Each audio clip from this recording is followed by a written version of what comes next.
ಪ್ರಿಯ ವಿದ್ಯಾರ್ಥಿಗಳೇ, ಇವತ್ತು ನಾವೇನು ಮಾಡೋಣಂದ್ರೆ ನಿಮಗೆ ತಿಳಿಸಿದ ಹಾಗೆ ಮೊನ್ನೆ ನಿಮಗೆ ಅಲಂಕಾರದ ಬಗ್ಗೆ PDF ನೋಟ್ ಕಳಿಸಿದ್ದೆ. ಅಲಂಕಾರದ ಬಗ್ಗೆ ನಿಮಗೆ ಕ್ಲಾಸ್ ತಗೊಂಡಿದ್ದೆ. ಇವತ್ತು ನಾವು ನಿಮಗೆ ಪೇಪರ್ ಸೆಕೆಂಡ್ದಲ್ಲಿ ಬರುವಂತಹ ಛಂದ ಅಂದರೇನು ಈ ವಿಷಯ ಬಗ್ಗೆ ನಾವು ಇವತ್ತು ಮಾತನಾಡೋಣ. ಈ ವಿಷಯ ಬಗ್ಗೆ ನಾವು ಕ್ಲಾಸನ್ನು ತೆಗೆದುಕೊಳ್ಳೋಣ. ಸೊ ವಿದ್ಯಾರ್ಥಿಗಳೇ, ಇದು ನಿಮ್ಮ BA 5ನೇ ಸೆಮ್ಮಿಗೆ ಬರುವಂತಹ ಪೇಪರ್ ಸೆಕೆಂಡ್ನಲ್ಲಿ ಬರುವಂತಹ ವಿಷಯವಾಗಿದೆ. ಇಲ್ಲಿ ನಿಮಗೆ ಗ್ರಾಮರ್ ಕೇವಲ 2 ಬರ್ತೈತಿ. ಒಂದು ಛಂದ, 2ನೇದು ಅಲಂಕಾರ. ಸೊ ಅಲಂಕಾರವನ್ನು ಆಲ್ರೆಡಿ ನಾನು ತೆಗೆದುಕೊಂಡಿದ್ದೀನಿ, ನಿಮ್ಮ PDF ನೋಟ್ಸನ್ನು ಸಹಿತ ಕಳಿಸಿದ್ದೀನಿ. ಸೊ ಇವತ್ತು ನಾವೇನು ಮಾಡೋಣ ಅಂದ್ರೆ ಛಂದ ಅಂದರೆ ಏನು ಈ ವಿಷಯ ಕುರಿತು ಸ್ವಲ್ಪ ನಾವು ಎಚ್ಚರವನ್ನು ವಹಿಸಿಕೊಳ್ಳೋಣ, ಕ್ಲಾಸನ್ನು ತೆಗೆದುಕೊಳ್ಳೋಣ. ವಿದ್ಯಾರ್ಥಿಗಳೇ, जहाँ वर्णों की संख्या क्रम में मात्रा में गणना की जाती है और यति गति आदि नियमों को ध्यान में रखकर जो शब्द योजना बनाई जाती है उसे हम छंद कहते हैं.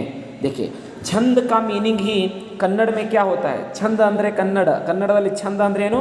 ಸುಂದರವಾಗಿ ಕಾಣೋದು ಅಂತ ಅರ್ಥ, ಇನ್ನೊಂದು ಅರ್ಥ ಬರ್ತೈತಿ. ಅಲಂಕಾರ ಬೇರೆ ಅದು.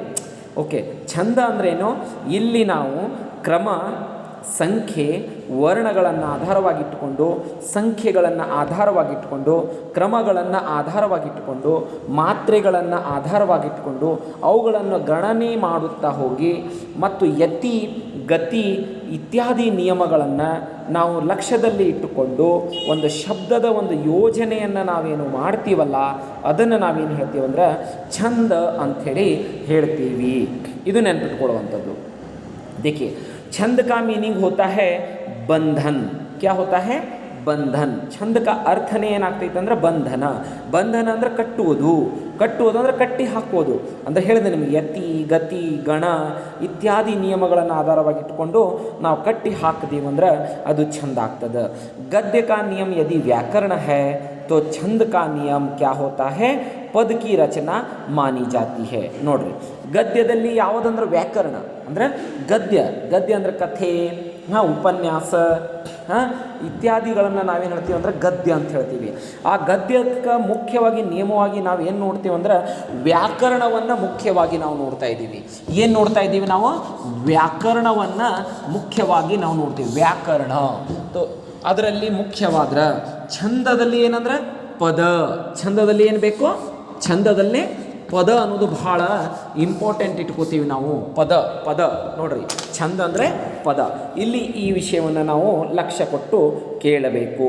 देखिए, हमको निम्न प्रकार के परिभाषित भी कर सकते हैं इसको. किसको? छंद को. हिंदी साहित्य कोश के अनुसार, हिंदी साहित्य के कोश के अनुसार छंद ಅಂದರೆ ಏನು ಅಂಥೇಳಿ ಇಲ್ಲಿ ನಾವು ನೋಡೋಣ. अक्षरों की संख्या एवं क्रम, मात्रा गणना तथा यति गति आदि से संबंधित विशिष्ट नियमों से नियोजित को हम क्या कहते हैं? पद कहते हैं. ನೋಡ್ರಿ, ಇಲ್ಲಿ ಹಿಂದಿ ಸಾಹಿತ್ಯ ಅನ್ನುವ ಒಂದು ಕೋಶ ಇದೆ. ಆ ಕೋಶದ ಪ್ರಕಾರವಾಗಿ ಛಂದಕ್ಕೆ ಒಂದು ಏನು ವ್ಯಾಖ್ಯೆಯನ್ನು ಕೊಡ್ತಾ ಇದ್ದಾರೆ. ಅದೇನಪ್ಪ ಅಂದರೆ ಅಕ್ಷರೋं की संख्या एवं क्रम ಮಾತ್ರ और मात्रा की गणना ಅಂದರೆ ಅವುಗಳನ್ನು ಗಣನ ಕೌಂಟ್ ಮಾಡೋದನ್ನು, उसके साथ यति गति आदि से संबंधित विशिष्ट नियमों को जहाँ पर पालन करते हैं हम, नियोजित करते हैं हम, तो उसे क्या कहते हैं? छंद कहा जाता है. देखिए, छंद में बहुत सारे क्या होते हैं? यहाँ पर अंग होते हैं, पार्ट्स होते हैं. तो पहला पार्ट्स हम यहाँ पर देख रहे हैं चरण. देखिए, पहला पार्ट क्या है? चरण. दूसरा पार्ट क्या है? उसी के हिसाब से यहाँ पर हम देखेंगे. तो चरण देखते हैं. छंद के प्रत्येक पंक्ति को पाद या चरण कहते हैं. छंदದ ಪ್ರತಿಯೊಂದು पंक्तिಯನ್ನು, एक लाइन को, छंद के जो भी एक लाइन होता है उसे हम क्या कहते हैं? चरण कहते हैं.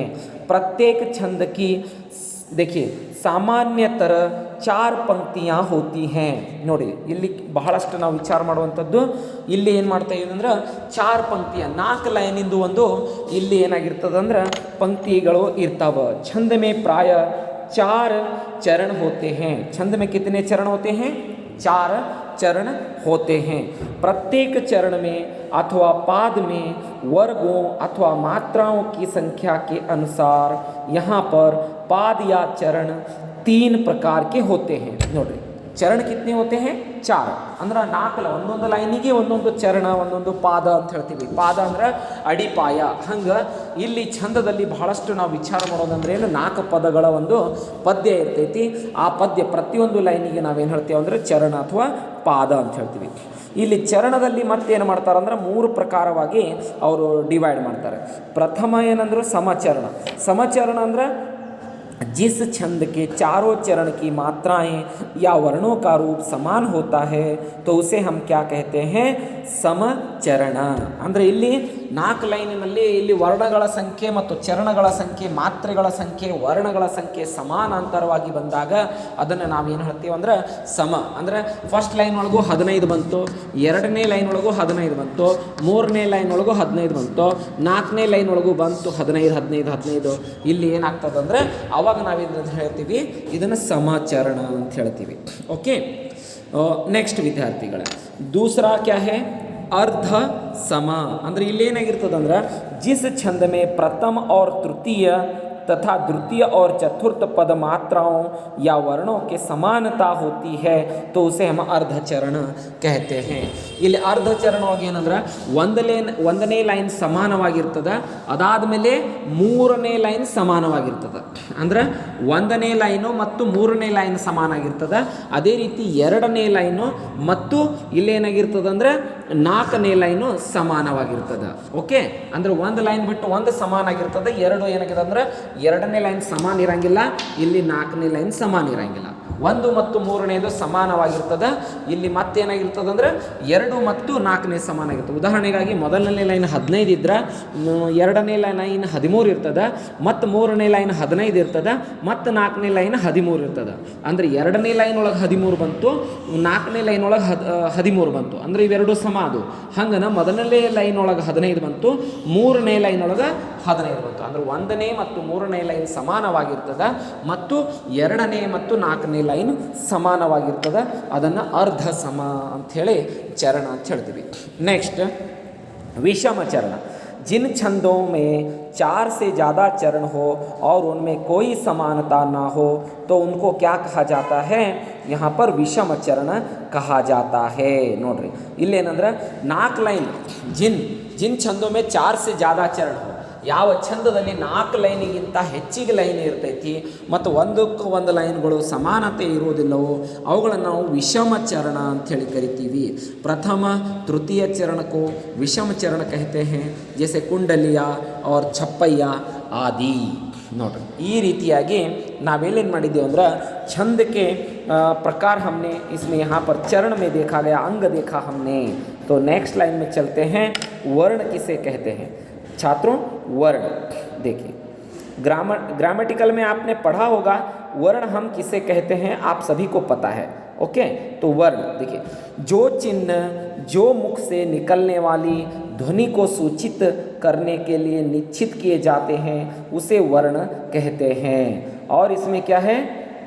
ध्यान में रखिए वर्ण को अक्षर भी कहा जाता है वह 2 प्रकार के होते हैं लघु और गुरु देखिए लघु और गुरु लघु का मीन्स होता है छोटा और गुरु का मीन्स होता है बड़ा इतना ध्यान में आपको रखना है वर्ण क्या है जो भी चिन्ह हमारे मुंह से निकलता है जैसे आओ में कितने शब्द मिले 2 आ और ओ वैसे इसको हम क्या कहेंगे वर्ण कहते हैं लघु या ह्रस्व जिन्हें बोलने में कम समय लगता है उसे लघु या ह्रस्व स्वर कहते हैं देखिए जिन शब्दों को बोलने के लिए बहुत थोड़ा सा समय लगता है बहुत कम समय लगता है उसे हम क्या कहते हैं लघु कहते हैं या तो यहाँ पर ह्रस्व स्वर ह्रस्व वर्ण कहते हैं ओके और गुरु जिन्हें बोलने में बहुत समय लगता है उन्हें हम क्या कहते हैं गुरु कहते हैं या दीर्घ स्वर कहते हैं देखिए देखिए गुरु का मीन्स क्या होता है, ನಮ್ಮ ಗುರುಗಳು ಯಾವಾಗಲೂ ದೊಡ್ಡವರು ಇರ್ತಾರೆ, तो यहाँ पर गुरु का मीन्स क्या होता है, बड़ा, और लघु का मीन्स क्या होता है, छोटा। लघु का मीन्स क्या होता है, छोटा। तो उसी प्रकार यहाँ पर हमको ध्यान में रखना है। और लघु के लिए हम यहाँ पर क्या इस्तेमाल करते हैं, एक शब्द क्या करते हैं हम लघु के लिए इस्तेमाल करते हैं, और गुरु के लिए जो है यस टाइप का होता है, उससे हम क्या करते हैं, लघु के। तो आप यहाँ पर वीडियो में देख रहे हैं, देखिए लघु के लिए हमने क्या इस्तेमाल किया है, ब्रैकेट में देख रहे हैं आप, आय भी कह सकते हैं या वन कह सकते हैं, आय किया। और यहाँ पर गुरु के लिए हमने देख रहे हैं यस, ब्रैकेट में क्या है, यस। जो लघु होता है उसे हम आय के रूप में, और जो गुरु होता है उसे यस के रूप में हम यहाँ पर प्रयोग करते हैं। नेक्स्ट देखिए मात्रा, किसी ध्वनि या बाढ़ के उच्चारण में जो समय लगता है उसे ही हम मात्रा कहते हैं। देखिए मात्रा का मीन्स मतलब यहाँ पर ध्यान में रखिए, घर, देखिए घ में घ ज़्यादा समय लग गया, ओके, र सिंपल यहाँ पर, तो उसे उधर जाओ, देखिए ओ में क्या हो गया, बहुत समय लगता है, जा में समय लगता है, ज में समय नहीं लगता है। तो यहाँ पर ध्यान में रखिए, जिसमें ज़्यादा समय लगता है वह क्या हो जाता है, गुरु मात्रा होता है, जिसमें कम समय लगता है वह लघु मात्रा होता है। इसके बाद में हम देखेंगे यति जो है, मैंने पहले बताया, यति, गति, तुक, ये सभी क्या होते हैं, छंद के प्रमुख नियम होते हैं। साधारण भाषा में इसे विराम कहते हैं। यति का मीन्स क्या होता है, विराम मतलब रेस्ट लेना। जैसे हम दौड़ कर जाते हैं ना, दौड़ के जाने के बाद में हमको बस हो जाता है, तो हम क्या करते हैं, एक जगह पर बैठ जाते हैं। एक जगह पर बैठने तो उसे क्या कहते हैं, हम विराम कहते हैं, ओके, विराम। तो फुल स्टॉप नहीं, फुल स्टॉप अलग हो जाए, विराम, कॉमा कह दो, विराम, जैसे रुक जाना। तो उसी तरह अगर कोई भी पोएम अगर हम पढ़ते हैं, वहाँ पर रुक जाते हैं, तो उसे हम क्या कहते हैं, यहाँ पर यति कहते हैं। छंदों को पढ़ते समय कई स्थानों पर विराम लेना पड़ता है, उन्हीं विराम स्थानों को यति कहा जाता है। देखिए किसी भी छंद को अगर हम पढ़ते हैं तो पढ़ते वक्त वहाँ पर थोड़ा सा हम समय लेते हैं, पढ़ने के बाद में उसको विराम देते हैं, बहुत बार विराम लेना पड़ता है, तो उसी को हम क्या कहते हैं, यति कहते हैं। नेक्स्ट देखिए गति छंद का मुख्य अवयव होता है। छंद को पढ़ते समय एक प्रकार के प्रवाह की अनुभूति होती है, जिसे हम गति कहते हैं। गति का मीन्स कोई भी पोएम हो उसे हम एक प्रकार ही पढ़ते रहते हैं, एक प्रकार ही पढ़ते हैं, तो उसे हम गति कहते हैं। गति से पढ़ना, गति मीन्स वेग होता है। गति का एक और अर्थ क्या होता है, वेग होता है। लेकिन हम यहाँ पर गति क्या है, एक प्रकार से बढ़ते रहते हैं। देखिए जैसे एग्जाम्पल के रूप में अगर मैं कहूँ, ನಾನು ಇವತ್ತು ಮನೆಗೆ ಹೋದೆ, ಮನೆಯಲ್ಲಿ ನನಗೆ ಊಟವನ್ನು ಹಾಕಿದರು, ಊಟವನ್ನು ತಿಂದು ನಾನು ಇವತ್ತು ಕಾಲೇಜಿಗೆ ಬಂದಿದ್ದೇನೆ, ಕಾಲೇಜಿನಲ್ಲಿ ಪಾಠವನ್ನು ನಾನು ಕೇಳಿದ್ದೇನೆ। एक ही गति है सब में, ओके। अगर इसको मैं कॉमा रुक के बोलूँ, ನಾನು ಇವತ್ತು ಮನೆಗೆ ಹೋದಾಗ, अब रुक गया मैं, ये क्या हो गया, यति हो गया। ಅಲ್ಲಿ ನನಗೆ ಊಟಕ್ಕೆ ಹಾಕಿದರು, देखिए ಹಾಕಿದರು, रुक गया मैं, ओके। ಅಲ್ಲಿಂದ ನಾನು ಕಾಲೇಜಿಗೆ ಬಂದೆ, ನೋಡ್ರಿ ಇಲ್ಲಿ ಮತ್ತೆ ನಿಂತು ಹೇಳಿದಾಗ ಅದೇನಾಗ್ತೈತಿ, ಯತಿ ಆಗ್ತೈತಿ। ಏಕ ಪ್ರಕಾರವಾಗಿ ಸಮಾನಾಂತರ ಧ್ವನಿಯಿಂದ ಸಮಾನಾಂತರ ಶಕ್ತಿಯನ್ನು ಹಚ್ಚಿ ನಾವು ಮುಂದೆ ಬರೆದಾಗ ಅದೇನಾಗ್ತೈತೆ ಅಂದ್ರೆ ಗತಿ ಆಗ್ತೈತಿ, ಓಕೆ। ನೆಕ್ಸ್ಟ್ ನೋಡ್ರಿ, ಇದರಲ್ಲಿ छंदದಲ್ಲಿ ಮುಖ್ಯವಾಗಿ ಬರುವಂಥದ್ದು ಇನ್ನೊಂದು ಪಾರ್ಟ್ ಏನಪ್ಪ ಅಂದರೆ तुक। छंद के चरणों के अंत में जो अक्षर की समानता पाई जाती है उन्हें तुक कहते हैं। यह दो प्रकार के होता है, तुकांत होता है और अनुकांत होता है। छंद में क्या होता है, अंत में जो अक्षर की समानता पाई जाती है, ಅಕ್ಷರದಲ್ಲಿ ಸಮಾನತೆಯನ್ನು ನಾವು ಕಾಣ್ತೀವಿ, ಅದನ್ನು ನಾವೇನು ಹೇಳ್ತೀವಪ್ಪ ಅಂತಂದ್ರೆ ಇಲ್ಲಿ ನಾವು ಅದನ್ನು ತುಕ್ ಅಂತ ಹೇಳ್ತೀವಿ, ಮತ್ತು ಇನ್ನೊಂದು ತುಕಾಂತ ಅವ್ರ ಅತು ಕಾಂತ ಅಂತ ಹೇಳ್ತೀವಿ। ಈ ರೀತಿಯಾಗಿ ಇರುವಂಥದ್ದು ಎರಡು। ಸೊ ವಿದ್ಯಾರ್ಥಿಗಳೇ, ನಾವಿವತ್ತು ನೋಡಿದ್ದೀವಿ ವರ್ಣ ಅಂದ್ರೇನು, ಆ ವರ್ಣದಲ್ಲಿ ಯಾವ ರೀತಿಯಾಗಿ ನಾವು ಲಘು ಮತ್ತು ಗುರುವನ್ನು ಹಾಕ್ತೀವಿ, ಲಘುಗೆ ಯಾವ ಶಬ್ದ ಬಳಸ್ತೀವಿ, ಗುರುಗೆ ಯಾವ ಶಬ್ದ ಬಳಸ್ತೀವಿ, ಮಾತ್ರ ಅಂದ್ರೇನು, ಯತಿ ಅಂದ್ರೇನು, ಗತಿ ಅಂದ್ರೇನು, ತುಕ ಅಂದ್ರೇನು, ಇದನ್ನು ನಾವು ಬಳಸ್ತೀವಿ। 1 ಮಾರ್ಕ್ಸ್ನಲ್ಲಿ ನಿಮಗೆ ಕೇಳಬಹುದು, लघु के लिए कौन सा हम चिन्ह प्रयोग करते हैं और गुरु के लिए कौन सा चिन्ह प्रयोग करते हैं, मात्रा किसे कहते हैं, यति किसे कहते हैं, गति किसे कहते हैं और गुरु किसे कहते हैं। तो लास्ट में हम देखते हैं आज हमारे पास है, इसके बाद में छठा पॉइंट है वर्णिक गण। गण अथवा अर्थ समूह वर्णिक व्रत में 3 अक्षरों की मात्रा को एक गण कहा जाता है। वर्णिक गण की संख्या 8 मानी जाती है। ನೋಡಿ ವರ್ಣಿಕ ಗಣ ಇಲ್ಲಿ 3 ಪದಗಳನ್ನು ಸೇರಿಸಿ ನಾವೇನು ಹೇಳ್ತಾ ಇದ್ದೀವಿ, ಇಲ್ಲಿ ವರ್ಣಿಕ ಅಂಥೇಳಿ ಶಬ್ದವನ್ನು ಬಳಸ್ತಾ ಇದ್ದೀವಿ. ನೆನ್ಪಿಟ್ಕೊಳ್ರಿ, ಇಲ್ಲಿ ನಿಮಗೆ ಸೂತ್ರವನ್ನು ನಾನು ತೋರಿಸ್ತೀನಿ, ಆ ಸೂತ್ರವನ್ನು ತಿಳಿದಾಗ ನಿಮಗೆ ಗೊತ್ತಾಗ್ತದೆ. ಬನ್ನಿ, ಛಂದಕ್ಕೆ ಮುಖ್ಯ 3 ಪ್ರಕಾರ ಹೋತೆ ಹೇ. ಇನ್ನು ಮುಂದೆ ನಾವು ಕೇಳೋಣ, ಛಂದದಲ್ಲಿ ಎಷ್ಟು ಪ್ರಕಾರಗಳು ಬರ್ತಾವ? 3 ಪ್ರಕಾರಗಳು ಬರ್ತಾವ. 1 2 3 3 ಪ್ರಕಾರಗಳು ಬರ್ತಾವ. ಮೊದಲನೇ ಪ್ರಕಾರ ವರ್ಣಿಕ ಛಂದ. ನೆನ್ಪಿಟ್ಕೊಳ್ರಿ ವಿದ್ಯಾರ್ಥಿಗಳೇ, ಮೊದಲನೇದೇನೋ ವರ್ಣಿಕ ಛಂದ. ವರ್ಣಿಕ ಛಂದ, ವರ್ಣಿಕ ಮೊದಲನೇದು ವರ್ಣಿಕ ಛಂದ. ವರ್ಣಗಳನ್ನೇ ಆಧಾರವಾಗಿಟ್ಟುಕೊಂಡಿರುವಂಥ ಛಂದವನ್ನು ನಾವೇನು ಹೇಳ್ತೀವಿ? ವರ್ಣಿಕ ಛಂದ. ಬನ್ನಿ ಅವೆಲ್ಲವನ್ನು ಡೀಟೇಲ್ ಆಗಿ ನೋಡಿ. वर्ण गणना पर आधारित होता है, इसीलिए उसे हम वर्णिक छंद कहते हैं. छंद विषम वर्णिक छंद सभी चरणों में और वर्णों में क्या होता है, उसकी संख्या समान रहती है और लघु गुरु के क्रम को ध्यान में नहीं दिया जाता है. और वर्णिक छंद 2 प्रकार के होते हैं. एक होता है उसमें साधारण, दूसरा होता है दंडक. इतना ध्यान में रखिए, वर्णिक छंद किसे, वर्णों के आधार पर हम गणना करते हैं तो उसे वर्णिक छंद कहते हैं. और मात्रा के आधार पर अगर हम छंद की गणना करते हैं, काउंट करते हैं, तो उसे हम कहते हैं मात्रिक छंद कहते हैं. इस तरह यहाँ पर क्या है, 2 प्रकार के हमने देखा.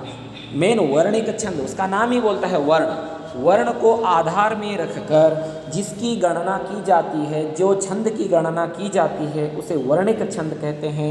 और मात्रा के आधार में रखकर जो भी गणना की जाती है उसे हम क्या कहते हैं? मात्रिक छंद कहते हैं. यहाँ पर क्या है, आपको ध्यान में रखना है, मात्रिक छंद के सभी चरणों में मात्राएं संख्या समान रहती हैं, लेकिन लघु और गुरु के क्रम पर ध्यान दिया नहीं जाता है. कुछ प्रमुख मात्रिक छंद इस प्रकार हैं, जैसे चौपाई, रोला, दोहा, सरोटा आदि क्या हैं? ये मात्रिक छंद कहलाते हैं. इसके बाद में छंद में और एक प्रकार आता है जिसे हम कहते हैं मुक्त छंद. देखिए, मुक्त छंद का मतलब वर्णिक छंद, मात्रिक छंद, इनसे भी, इन सारे नियमों से क्या होता है? ये मुक्त होता है. वो छंद मात्राएं वर्णों में संपूर्णतः मुक्त होते हैं और मुक्तक छंद कहलाते हैं. मतलब यहाँ पर हम क्या करते हैं, मात्रिक छंद की और यहाँ पर वर्णिक छंद की जो भी नियम्स होते हैं वो नियम यहाँ पर फॉलो नहीं होता है. उसे हम छोड़कर जहाँ पर लघु गुरु लगाते हैं उसे हम क्या कहते हैं? मुक्तक छंद कहते हैं. तो छात्रों, यहाँ पर प्रमुख छंद इस प्रकार हैं, जिसमें मात्रिक छंद है, जिसमें दोहा है, सरोटा है, रोला है, गीतिका है, हरि गीतिका है और उल्लाल छंद है. तो इसके बाद में और भी हम देखते हैं, यहाँ पर और भी कुछ यहाँ पर हमारे सामने हैं. एक देखिए, दोहा छंद है, सरोठा छंद है, रोला छंद है, गीतिका छंद है, हरि गीतिका छंद है और उल्लाल छंद है, चौपाई छंद है, बरवई छंद है, कुंडलिया छंद है और आल्हा छंद है और छप्पय छंद है और रूपमाला छंद है. इस तरह 12 छंद हमारे सामने उपस्थित होते हैं प्रमुख रूप से. और भी छंद हैं, लेकिन हमारी परीक्षा के लिए इतना ही हमको ध्यान में रखना है. तो सबसे पहले हम किस छंद के बारे में देखते हैं? सरोठा छंद किसे कहते हैं, इसके बारे में हमको देखना है. सरोठा छंद का परिभाषा देख लीजिए. दोहा का उल्टा रूप सरोठा कहलाता है. ओके, दोहा, आपने दोहा देखा है, कबीरदास दोहा, तुलसीदास के दोहे, ये सब आपने पीयूसी में देखा है. हाँ, तो उसी तरह दोहा का संपूर्ण रूप से जो भी उल्टा होता है स्थिति, उस स्थिति को हम क्या कहते हैं? सरोठा कहते हैं. यह एक अर्ध सम मात्रिक छंद है. सरोटा कैसा छंद है? अर्ध सममात्रिक छंद है। मैंने पहले बताया पहला लाइन और तीसरा लाइन बराबर होते हैं और दूसरा लाइन और चौथा लाइन बराबर होता है, तो उसे हम क्या कहते हैं? अर्ध सममात्रिक छंद। इसके पहले और तीसरे चरण में क्या होता है? 11 मात्राएं आती हैं। मतलब पहले और तीसरे चरण में 11 मात्राएं आती हैं और दूसरे तथा चौथे चरण में 13 मात्राएं आती हैं, तो उसे हम क्या कहते हैं? अर्ध मात्रिक छंद कहते हैं। अंत में जगण नहीं होता है, इतना ध्यान रखना। जगण का सूत्र क्या है? यहाँ पर देखिए, जगण का सूत्र यहाँ पर क्या है? आय यस आय, ये ध्यान में रखिए। आय का मीनिंग क्या हो गया? लघु। यस का मीनिंग क्या हो गया? गुरु। और आय का मीनिंग क्या हो गया? लघु। तो यहाँ पर अंत में जगण नहीं होता है। आयस आय का मतलब ही जगण होता है, यहाँ ध्यान में रखिए। आगे आपको बताऊंगा इन मात्राओं के बारे में, आपको मैं बताऊंगा। एग्जाम्पल के तौर पर मैंने यहाँ पर एक मात्रा आपको दिया हुआ है, जो स्पष्टीकरण उदाहरण के लिए दिया हुआ है। देखिए, हम पर बरसा आई कबीर बादल प्रेम का। देखिए, हम पर बरसा आई कबीर बादल प्रेम का, हरी भई बनराई अंतरी भीगी आत्मा। तो यहाँ पर देखिए, यह पहला लाइन है। इस पहले लाइन में क्या मिलेंगे आपको? 11 मिलेंगे, गिन लीजिए। देखिए यहाँ पर क्या है? लघु के लिए 1 गिना जाएगा और गुरु के लिए 2 गिना जाएगा। तो यहाँ पर इस पहले लाइन में जितने लघु आए हैं उनको काउंट कर लीजिए। 1 2 3 4 5 6 7 8 9 10 11 12 यहाँ पर आए हुए हैं। तो उसी तरह वहाँ पर 13 14 15 16 17 18 19 20 21 22 23 24। तो इस तरह यहाँ पर आप देखेंगे। तो यहाँ पर पहले लाइन में कितनी है आपको?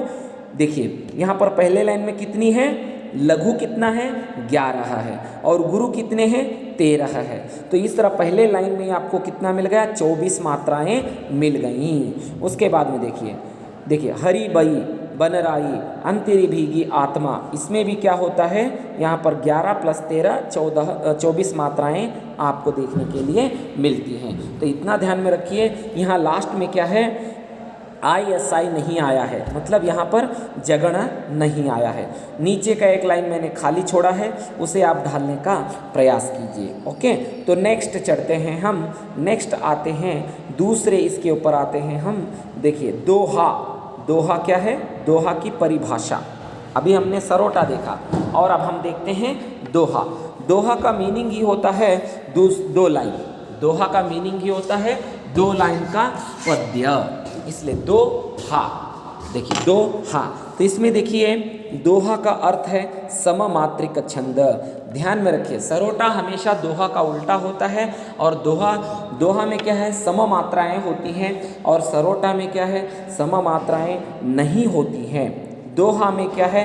पहले और तीसरे चरण में 13 और दूसरे और चौथे चरण में 11 मात्राएं होती हैं। कुल मिलाकर इसमें कितनी? 48 मात्राएं देखने के लिए हमको मिलती हैं। तो नीचे का मैंने एक ढाला हुआ है, उसको देख लीजिए। ISI और SII, SI यस और I यस I। तो इस तरह यहाँ पर मात्राओं की गणना करेंगे। 13 + 11 24 हो गई और नीचे देखिए यहाँ पर भी 24 आई हैं। तो इस तरह यहाँ पर क्या है? इसका नियम याद रखिए। आपको मार्क्स में पूछेंगे दोहा किसे कहते हैं, तो इतना ही ध्यान रखिए, दोहा एक अर्थ सममात्रिक छंद है। दोहा कैसा मात्रिक छंद है? और यहाँ पर अर्थ सममात्रिक छंद कहलाता है। इतना आपको ध्यान में रखना है। ओके, नेक्स्ट देखिए रोला। रोला क्या है? एक सममात्रिक छंद है। रोला क्या है? सममात्रिक छंद है। सम, इसमें सभी मात्राएं क्या होती हैं? समा प्रमाण होता है। पहला लाइन, दूसरा लाइन, तीसरा लाइन, चौथा लाइन, जितने भी लाइन, इसमें 4 लाइन हैं। चारों लाइन की अगर मात्राओं की आप गणना करेंगे तो उसमें सभी एक प्रकार की ही मात्रा आपको मिलेगी अंत में। ओके, अंत में क्या हो जाएगा, एक प्रकार की मात्राएं मिलेंगी। जैसे यहाँ पर मैंने नीचे दिया हुआ है, इसको देख लीजिए। यहाँ पर क्या है, 24 24 24 24, प्रथम लाइन में 24, सेकंड लाइन में 24, थर्ड लाइन में 24 और फोर्थ लाइन में 24। इस तरह यहाँ पर क्या है, हर एक लाइन में 24 24 मात्राएं हमको यहाँ पर देखने के लिए मिलती हैं। रोला कैसा छंद है, सममात्रिक छंद है, एक अंक में पूछेंगे। और रोला में कितनी मात्राएं होती हैं, प्रत्येक चरण में कितनी मात्राएं, 24 मात्राएं होती हैं। ಪ್ರತಿಯೊಂದು ಲೈನಿನಲ್ಲಿ 24 ಮಾತ್ರೆಗಳು ಇದರಲ್ಲಿ ಬರ್ತಾ ಇದ್ದಾವೆ, ಇದು ನೆನಪಿಟ್ಕೊಳ್ರಿ। ನೆಕ್ಸ್ಟ್ ನೋಡ್ರಿ, ಒಂದು ಮ್ಯಾಲಿನ ಲೈನ್ ಬಿಟ್ಟಿದ್ದೀನಿ, ಅದನ್ನು ನೀವು ಹಾಕ್ಕೊಡ್ರಿ, ಅಂದ್ರೆ ಅದರ ಅರ್ಥ ನೀವು ಕಲೀರಿ ಅಂತ, ಮನ್ಯಾಗ ಪ್ರಾಕ್ಟೀಸ್ ಮಾಡಿರಿ ಅಂತೇಳಿ। ನೆಕ್ಸ್ಟ್ ನೋಡ್ರಿ, ಚೌಪಾಯಿ, ಚೌಪಾಯಿ ಚೌ ಪ್ಲಸ್ ಪಾಯಿ 4 ಲೈನ್ ಅಂತ ಹೇಳ್ತದೆ। 1 2 3 4 4 ಲೈನಿನಲ್ಲಿ ಬರುವಂತಹ ಒಂದು ಚರಣ ಅಂತ ಹೇಳ್ತೀವಿ। ಯಹ ಏಕ ಸಮಮಾತ್ರಿಕ ಛಂದ है। ಚೌಪಾಯಿ ಕೈಸಾ ಛಂದ है, ಸಮಮಾತ್ರಿಕ, ಅಂದರೆ ಇಲ್ಲಿನೂ ಮಾತ್ರೆಗಳು ಏನಾಗ್ತಾವಂದ್ರೆ ಸಮ ಪ್ರಮಾಣದಲ್ಲಿ ಬರ್ತಾವೆ। ಅವು ಎಷ್ಟು ಬರ್ತಾವಂದ್ರೆ ಇಲ್ಲಿ ಹೇಳ್ತಾರೆ ನೋಡ್ರಿ, ಪ್ರತಿಯೊಂದು ಲೈನಿನಲ್ಲಿ ಈ 16 ಮಾತ್ರೆಗಳು ಬರ್ತಾವೆ। ಎಷ್ಟು ಬರ್ತಾವೆ, 16 ಮಾತ್ರೆಗಳು ಬರ್ತಾವೆ। ಈ ರೀತಿಯಾಗಿ ಟೋಟಲ್ ಆಗಿ ಎಲ್ಲ ಮಾತ್ರೆಗಳನ್ನು ಕೌಂಟ್ ಮಾಡಿದಾಗ 64 ಮಾತ್ರೆಗಳು ಕಂಡು ಬರ್ತಾವೆ। ಫಸ್ಟ್ ಲೈನಲ್ಲಿ 16, ಸೆಕೆಂಡ್ ಲೈನಿನಲ್ಲಿ 16, ಥರ್ಡ್ ಲೈನಿನಲ್ಲಿ 16 ಮತ್ತು ಫೋರ್ತ್ ಲೈನಿನಲ್ಲಿ 16। ಈ 16 4 ಸಲ ಕೌಂಟ್ ಮಾಡಿದರೆ 64 ಮಾತ್ರೆಗಳು ನಿಮಗೆ ಇಲ್ಲಿ ಕಂಡು ಬರ್ತಾವೆ। ಅದನ್ನು ಚೌಪಾಯಿ ಮಾತ್ರೆ ಅಂತ ಹೇಳ್ತೀವಿ। ಇಷ್ಟೇ ನೆನಪಿಡಬೇಕು, ಚೌಪಾಯಿನಲ್ಲಿ 16 ಬರ್ತಾವೆ ಅಂಥೇಳಿ ನೆನ್ಪಿಟ್ಕೋಬೇಕು। ನೆಕ್ಸ್ಟ್ ನೋಡ್ರಿ ವಿದ್ಯಾರ್ಥಿಗಳೇ, ನೆಕ್ಸ್ಟ್ सवैया। सवैया किसे कहते हैं, देखिए एक सममात्रिक छंद है। सवैया कैसा छंद है, सममात्रिक छंद है। इसके 4 चरण होते हैं, प्रत्येक चरण में 22 26 वर्ण होते हैं। ये भी सममात्रा है, लेकिन इसमें क्या है, 22 ಮತ್ತು 26 ವರ್ಣಗಳು ಇದರಲ್ಲಿ ಬರ್ತಾವೆ। अक्षर के चरण वाले जाति छंद के सामूहिक रूप में हिंदी की सवैया कहा जाता है। सवैया को चंद्रकला भी कहा जाता है। देखिए सवैया का और एक नाम क्या है, चंद्रकला। देखिए चंद्रकला इसका नाम यहाँ पर दिया गया है। तो छात्रों देखने की कोशिश कीजिए स्पष्टीकरण। जैसे यहाँ पर एक दिया गया है, इतना लाइन है, और देखिए इसमें 22 फर्स्ट लाइन में आएगा, सेकंड लाइन में फिर 26 आएगा, फिर बाद में 22 आएगा, फिर 26 आएगा। इस तरह सममात्रिक छंद है, तो इसको घर में प्रैक्टिस कीजिए आप। नेक्स्ट हम देखते हैं कि कुंडलिया। नेक्स्ट हम देखते हैं कुंडलिया। देखिए जिस छंद में प्रारंभ के 2 चरण दोहा और अंत के 4 चरण उल्लाला हो तो वह क्या हो जाती है, कुंडलिया छंद कहलाती है। ಅಂದರೆ ಮೊದಲ 2 ಲೈನ್ ದೋಹೆಗಳಿಂದ ತೆಗೆದುಕೊಂಡಿರ್ತಾರೆ, ಆಮೇಲೆ अंत की 4 चरण क्या होती हैं, उल्लाल होते हैं, तो उसे हम क्या कहते हैं, कुंडलिया कहते हैं। और कुंडलिया में कुल मिलाकर कितने हो गए, 6 ಚರಣ ಹೋತೆ हैं। कितने चरण, 6 ಚರಣ, ಅಂದ್ರೆ 6 ಲೈನಿಂದ ಇರ್ತೈತಿ। ಕುಂಡಲಿಯ ಎಷ್ಟು ಲೈನಿಂದ ಇರ್ತೈತಿ, 6 ಲೈನ್ದು। ದೋಹಾ ಎಷ್ಟು ಲೈನಿಂದ ಇರ್ತದ, 2। ಓಕೆ, ರೋಲಾ ಎಷ್ಟಿರ್ತದ, 2 ಲೈನು, ಹೌದಾ। ಈ ರೀತಿಯಾಗಿ ಮತ್ತು ಚೌಪಾಯಿ ಎಷ್ಟಿರ್ತೈತಿ, 4 ಲೈನಿಂದು। ಕುಂಡಲಿಯ ಎಷ್ಟಿರ್ತೈತಿ, 6 ಲೈನಿಂದು। ಅದನ್ನು ನೆನಪಿಟ್ಕೋಬೇಕು ವಿದ್ಯಾರ್ಥಿಗಳೇ। ಆದರೆ ಇಲ್ಲಿ ಕುಂಡಲಿಯ ಒಳಗೆ ಏನು ಮಾಡಿರ್ತಾರೆ ಅಂದ್ರೆ 2 ಲೈನ್ ದೋಹೆ ಒಳಗಿಂದ ತೆಗೆದುಕೊಂಡಿರ್ತಾರೆ, ಮತ್ತು 4 ಲೈನ್ ಏನಂದ್ರೆ ಇಲ್ಲಿ ಏನಾಗಿರ್ತದೆ ಅಂದ್ರೆ ಕುಂಡಲಿಯ ಒಳಗಿಂದ ಬಂದಿರ್ತದೆ। ಈ ರೀತಿಯಾಗಿ ಇಲ್ಲಿ 6 ಲೈನಿಂದ ಒಂದು ಪದ್ಯ ಇರ್ತೈತಿ। ಇಲ್ಲಿ ಕುಂಡಲಿಯ ಒಳಗೆ ಪ್ರತ್ಯೇಕ ಚರಣಮೇ 24 ಮಾತ್ರೆಗಳು ಬರ್ತಾವೆ। ಅಂದ್ರೆ 6 ಲೈನ್ ಒಳಗೆ ಏನಾಗ್ತೈತೆ ಅಂದ್ರೆ ಫಸ್ಟ್ ಲೈನ್ ಒಳಗೆ 24, ಸೆಕೆಂಡ್ ಲೈನ್ ಒಳಗೆ 24, ಥರ್ಡ್ ಲೈನ್ ಒಳಗೆ 24। ಈ ರೀತಿಯಾಗಿ ಏನಾಗ್ತದೆ ಅಂದ್ರೆ 6 ಲೈನಿನಲ್ಲಿ ಏನಾಗ್ತೈತೆ ಅಂದ್ರೆ 24 ವರ್ಣಗಳ ಬಂದಿರ್ತಾವೆ। ಸೊ ವಿದ್ಯಾರ್ಥಿಗಳೇ, ಇನ್ನು ಚಂದಗೆ ಇದನ್ನು ನೀವು ಮನೆ ಪ್ರಾಕ್ಟೀಸ್ ಮಾಡಿರಿ। ಇದು ಈ ಸದ್ಯ ನೀವು ಡಿಗ್ರಿಗೆ ಇರೋದರಿಂದ ಒಂದು ಸಲ ಪ್ರಾಕ್ಟೀಸ್ ಮಾಡಿದರೆ ಬರೋದಿಲ್ಲ, ಚಂದಗೆ ಮನ್ಯಾಗ ಪ್ರಾಕ್ಟೀಸ್ ಮಾಡಿರಿ। ಇದರ ಕುರಿತಾದಂಥ ಒಂದು ವಿಡಿಯೋವನ್ನು ಹಾಕಿರ್ತೀನಿ, ಆ ವಿಡಿಯೋವನ್ನು ಲಕ್ಷ್ಯ ಕೊಟ್ಟು ಕೇಳ್ರಿ, ನೋಡಿರಿ। ಆ ವಿಡಿಯೋವನ್ನು ನೋಡಿದ ತಕ್ಷಣ ನೀವು ವಿಚಾರ ಮಾಡಿರಿ, ಅದನ್ನು ನಾನು ನಿಮಗೆ ಕೊಟ್ಟು ಕಳಿಸ್ತಾ ಇದ್ದೀನಿ, ಆ ವಿಡಿಯೋವನ್ನು ನೋಡಿರಿ। ಜೊತೆಗೆ ವಿದ್ಯಾರ್ಥಿಗಳೇ, ಈ ಒಂದು PDF ನೋಟ್ಸನ್ನು ಓದ್ರಿ, 20 ಸಲ ಪ್ರಾಕ್ಟೀಸ್ ಮಾಡಿದಾಗ ನಿಮಗೆ ಬರ್ತೈತಿ। ಇದರ ಕುರಿತಾದಂಥ 1 ಮಾರ್ಕ್ಸ್ ಪ್ರಶ್ನೆಗಳೇನು ಬರ್ತಾವೆ ಅನ್ನೋದು ಇನ್ನೊಂದು PDF ಹಾಕಿದ್ದೀನಿ, ಅದನ್ನು ಸಹಿತ ನೋಡಿರಿ। ಮೇನ್ ನಿಮಗೇನು ಕೇಳ್ತಾರಂದ್ರೆ ಕುಂಡಲಿಯ ಅಂದ್ರೇನು, ಇದರಲ್ಲಿ ಎಷ್ಟು ವರ್ಣ ಇರ್ತಾವೆ, ರೋಲ ಅಂದ್ರೇನು, ಇದರಲ್ಲಿ ಎಷ್ಟು ವರ್ಣಗಳಿರ್ತಾವೆ, ಅದೇ ರೀತಿಯಾಗಿ ಸವಯ್ಯ ಅಂದ್ರೇನು, ಅದರಲ್ಲಿ ಎಷ್ಟು ವರ್ಣಗಳಿರ್ತಾವೆ, ಆಮೇಲೆ ಇಲ್ಲಿ ಚೌಪಾಯಿ ಅಂದ್ರೇನು, ಅದರಲ್ಲಿ ಎಷ್ಟು ಲೈನ್ಗಳಿರ್ತಾವೆ. ಅದೇ ರೀತಿಯಾಗಿ ಇಲ್ಲಿ ಸ್ಪಷ್ಟೀಕರಣ ನೋಡ್ತಾ ಹೋದರೆ ನಾವು ದೋಹಾ ಅಂದ್ರೇನು, ಇದರಲ್ಲಿ ಎಷ್ಟು ಲೈನ್ಗಳಿರ್ತಾವೆ ಇತ್ಯಾದಿಗಳನ್ನು ನೋಡುವಂಥದ್ದು. ಜೊತೆಗೆ ಸರೋಠ ಅಂದ್ರೇನು, ಇದರಲ್ಲಿ ಎಷ್ಟು ಲೈನ್ಗಳಿರ್ತಾವೆ. ಜೊತೆಗೆ ಇಲ್ಲಿ ನಾವೇನು ನೋಡ್ತಾ ಇದ್ದೀವಿ, ವರ್ಣಗಳಲ್ಲಿ ಎಷ್ಟು ಪ್ರಕಾರಗಳು, ಮಾತ್ರಿಕ ಛಂದ, ವರ್ಣಿಕ ಛಂದ ಅಂದ್ರೇನು, ಮುಕ್ತಕ ಛಂದ ಅಂದ್ರೇನು, ಈ ರೀತಿಯಾಗಿ ವರ್ಣ ಅಂದ್ರೇನು. ಆಮೇಲೆ ಜೊತೆಗೆ ಇಲ್ಲಿ ಗುರು ಲಘು ಅಂದ್ರೇನು, ಗುರು ಯಾವುದಕ್ಕಂತಾರೆ, ಲಘು ಯಾವುದಕ್ಕಂತಾರೆ, ಮಾತ್ರ ಅಂದ್ರೇನು, ಯತಿ ಅಂದ್ರೇನು, ಗತಿ ಅಂದ್ರೇನು, ತುಕ ಅಂದ್ರೇನು ಇತ್ಯಾದಿಗಳನ್ನು ನೋಡಿ. ಚರಣ ಅಂದ್ರೇನು, ಚರಣದಲ್ಲಿ ಎಷ್ಟು ಪ್ರಕಾರಗಳು, 3 ಪ್ರಕಾರಗಳು. ಒಂದನೇದು ಸಮಚರಣ, ಆಮೇಲೆ ಅರ್ಧ ಸಮಚರಣ, ಮೂರನೇದು ವಿಷಮಚರಣ. ಈ ರೀತಿಯಾದಂಥ ನಿಮಗೆ ಎಲ್ಲಿ ಛಂದಗಳಲ್ಲಿ ಪ್ರಶ್ನೆ ಬರುವಂಥದ್ದು ಇಲ್ಲಿ ವಿಡಿಯೋವನ್ನು ಕೊಟ್ಟಿದ್ದೀನಿ. ಎಲ್ಲ ವಿಡಿಯೋವನ್ನು ನೋಡಿರಿ. ಏನಾದರೂ ಡೌಟ್ಸ್ ಇದ್ದರೆ ನಾನು ಕೇಳಿರಿ. ಆದರೆ ಒಮ್ಮೆ ನಿಮಗೆ ಅರ್ಥ ಆಗಲ್ಲ, ಪ್ರಾಕ್ಟೀಸ್ ಮಾಡಿರಿ ಅಂತ ಹೇಳ್ತೀನಿ. ಧನ್ಯವಾದಗಳು ವಿದ್ಯಾರ್ಥಿಗಳೇ.